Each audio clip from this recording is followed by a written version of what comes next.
तो चलो, एफआईआर, जो कि एक बहुत ही पसंदीदा शो था हमारी भारतीय ऑडियंस के लिए।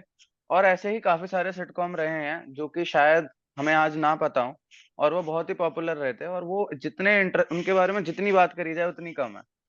क्योंकि एफआईआर एक ऐसा शो था जिसमें बहुत सारी चीजें थी जिनको आप मतलब आप समझ नहीं सकते। जैसे कहते हैं ना कि comedy of errors, Priyadarshan type, कि आपको समझ ही नहीं आ रहा कोई क्यों बोल रहा है, किसी की इंग्लिश खराब है, किसी की एसेंट खराब है, और बस मतलब it's like laughter all along.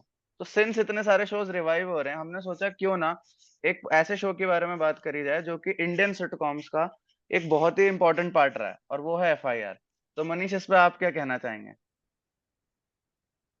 तो एफआईआर की सबसे अच्छी बात जो मुझे लगती है, या बहुत सारे सिटकॉम्स की जो सबसे अच्छी बात है जो ज्यादा पॉपुलर हुए हैं, उसमें मिक्सचर होता है। कुछ तो रियलिटी होती है और कुछ फिक्शन होता है ना। हुँ, मतलब उसमें ऐसा मिक्सचर होता है कि हमें कुछ तो बहुत रियल लग रहा है, जैसे उसके जो करेक्टर्स हैं। जैसे वो जो पुलिस वाला करेक्टर जो हवलदार बने हैं, हुँ। जितने हवलदार हैं सारे के सारे अनफिट है इन मैनी टर्म्स, है ना।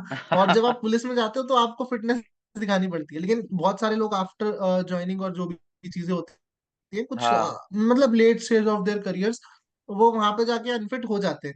तो वो हुँ, सारे करेक्टर्स अनफिट है इन हेल्थ के टर्म्स में या किसी और टर्म्स में, जैसे भी आप देख रहे हो उसको, है ना। हुँ। सारे करेक्टर्स, एक करेक्टर है जो उन सब में, जैसे वो अंधों में काना राजा वाली बात है, ठीक है। तो वो जो उसकी जो सीनियर है सबसे, वो उनमें सबसे बेटर है। मतलब अगर आप हाँ, उसको देख रहे हो तो वो ऐसी है कि हाँ यार बाकी सारे तो पागल ही हैं, तो एक थोड़ी सी आधी पागल है, तो वैसी वाली चीज है। हाँ, और वो इतना वहां पे क्रिएटिव लगती है चीजें जब वो उनके बीच में प्ले हाँ। अराउंड हो रही होती है। एक आदमी है जिसका इंग्लिश बोलने का तरीका ऐसा है, जो दुनिया की शायद सबसे खराब इंग्लिश बोल रहा है पूरे कॉन्फिडेंस के साथ, और आप हुँ, कह रहे हो यार ये आदमी तो इंग्लिश बोलता है। बाकी लोग हुँ। उसे जलन कर रहे हैं, यार ये आदमी इंग्लिश कैसे बोल सकता है, ये तो हमारे साथ हाँ, का है। तो वही, वही। वो इतना फनी लगता है देखने में। और आप हुँ, सोचते जैसे वो जो चौटाला मैडम है, वो हरियाणवी बोलती है, उनका बोलने का तरीका, उसको इम्पर्सोनेट करने का तरीका, वो इतना सही लगता है, और वो लगता है कि हाँ यार इस करेक्टर के लिए ही बना है, ये लिखी इसके लिए गई है। और सही वो उसका बात है। ओवर एग्जेजरेशन है, वो रियलिटी का कुछ ओवर एग्जेजरेशन है कि हाँ उसको और एक्सटेंड करके दिखाया, मजा आता है बिल्कुल, देखने में। तो वो चीज मुझे लगता है कि एफआईआर के साथ सबसे ज्यादा रिलेटेबल बनाती थी उसको। बिल्कुल, वो इतना फ़नी था, जैसे कि आपने गोपी की बात करी, कि वो एक तो खराब इंग्लिश बोलता था और बीच में कहीं न कहीं पंजाबी बोलने लगता था ठेठ, और देख के ऐसा लगता था यार ये बंदा क्या कर रहा है? मतलब इस चीज़ की कोई सेंस बनती है कि नहीं बनती? और ऊपर से बाकी सारे कैरेक्टर्स, उनके नाम भी ऐसे थे, बिल्लू, टिल्लू, और वो जो मतलब पकड़ के भी लाते थे लोग, कि जो मतलब उन्होंने पकड़े हैं क्रिमिनल्स वगैरह, वो भी ऐसे फ़नी से होते थे, कि कोई अजीब-अजीब आवाज़ें निकाल रहा है, कोई कुछ कर रहा है। तो मतलब ऐसा लगता था कि यार मतलब इट्स लाइक हर 10 सेकंड में एक पन है, मतलब आप हँसे जा रहे हो। और जैसे कि आपने अंधों में काना राजा चंद्रमुखी चौटाला की बात करी, तो वो भी कहीं न कहीं जानबूझ के एक खराब एक्सेंट में बोलती थी कि दिस इज़ माय लाइक कुछ भी ऐसे, this is under my control. मतलब जैसे मेरा भी टंग मतलब फ्लिप हो गया, मतलब it is something like that, कि आप सेंस नहीं मेक कर सकते हो शो की, but still you enjoy it. तो मुझे तो डेफ और काफ़ी सारे अच्छे कैरेक्टर्स भी उसमें से निकले हैं, जैसे कि जो बिल्लू था, आई थिंक वो मे आई कम इन मैडम में दिखा, वो भाभी जी घर पर हैं दिखा, संदीप आनंद जो हैं, मतलब उन्होंने बिल्लू का रोल प्ले करा।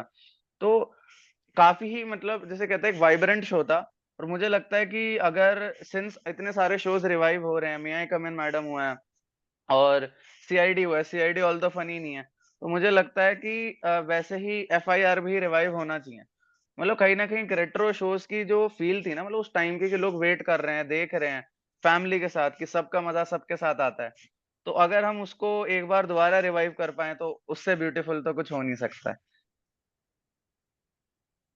और उसमें जेल जो होती थी वो इतनी फनी होती थी, मतलब वो जो क्रिमिनल आया है, वो ऐसा लगा है पुलिस वालों को बचपन से था, मतलब दोस्त उनको भी पता है कि ये ऐसी बातें करेंगे। क्रिमिनल्स और ज्यादा फनी है, मतलब आप सोच नहीं सकते कि ये क्रिमिनल है, मतलब क्रिमिनल देख के क्रिमिनल नहीं लग रहा, वो भी फनी लग रहा है। तो वो उस तरीके का जो बिल्कुल। राइटिंग प्रोसीजर रहा होगा, जो माइंडसेट रहा होगा लिखने का, कि हमें पूरे शो में सेंस बन रही है नहीं बन रही, हमें लोगों को हंसाना है। तो वो वाली जो चीज है, और जो उसमें से ह्यूमर निकलता है, मतलब जैसा होता है ना कि आप एक अलग ही दुनिया में पहुंच गए हैं, जहाँ पे लोग आपके जैसे हैं, पर वो बातें वैसी करते हैं जो एग्जिस्ट नहीं करती। वो देख के बहुत राइट। मजा आता है, और सबके लिए वो एक फनी फैक्टर हाँ। होता है। जैसे एक फिल्म मुझे याद आती है, जय जंत्रम व मंत्रम, है ना। तो हुँ, उसमें सारे ह्यूमंस है, लेकिन वो छोटे छोटे बच्चे बन गए हैं सारे, है ना। और वहां हुँ, पे एक आदमी पहुंच गया जो उन सबसे लंबा है। अब उस फिल्म की कोई सेंस नहीं है, वो एक जैसे गुलिवर स्टेबल कहानी है, उसके ऊपर बेस है बेसिकली। हाँ बिल्कुल तो वैसा उसपे ही। ऐसा है कि वो एक दुनिया में पहुंच गया है जहाँ पे सारे छोटे छोटे लोग हैं, एक राक्षस ने एक आदमी ने उसे कब्जा किया हुआ है। तो कहीं हाँ कहीं वैसी स्टोरी है गुलिवर स्टेबल जैसी, और वो आदमी है जो हाँ सबसे लंबा, और वो बातें कर रहा है उन छोटे लोगों से, वो उनकी तरह दिख रहे हैं, बट उनका इनपर्सोनिफिकेशन इतना प्यारा है क्योंकि लोग अपने जैसे हैं। लग रहा है कि हाँ यार कहीं तो हो रहा होगा, मतलब नहीं होता ऑब्वियसली भी नो, बट हम सोच रहे हैं कि यार अगर ऐसा होता हो कहीं पे तो ये कितनी अजीब चीज होगी या कितनी वियर्ड चीज हम्म, होगी। तो वो देखने का मजा बिल्कुल अलग है, मतलब मेरे हिसाब से तो FIR one of the best sitcoms है।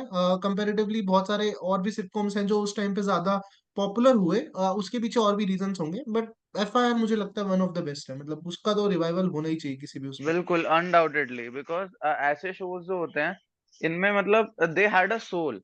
मतलब वैसे नहीं लगते थे, although obviously everything is scripted, like they are a scripted show, but irony ये है कि वो स्क्रिप्टेड लगते नहीं थे। मतलब they were more of a reality show than a reality show is reality nowadays, right? वो बहुत बड़ी बात थी उनके बारे में, मतलब you actually start believing it कि हाँ ये हो रहा है। जैसे वेलकम है, वी नो कि कहीं ना कहीं ऑब्वियसली इट्स रिटर्न, बट लगता है नहीं यार सही में हो रहा है। वी नेवर डाउट कि अरे यार क्या लिखा हुआ है, right? That is actually good writing मेरे बिल्कुल। Judgement, that is true comedy of errors. और अगर आपको ऐसे पॉडकास्ट और देखने हैं जहाँ पे हम ऐसे रेट्रो शोज को अनकवर करें और उनके ऊपर चर्चा करें, तो फ्लेम ऑफ थॉट्स को जरूर सब्सक्राइब करें। And we'll see you in our next video. Thank you.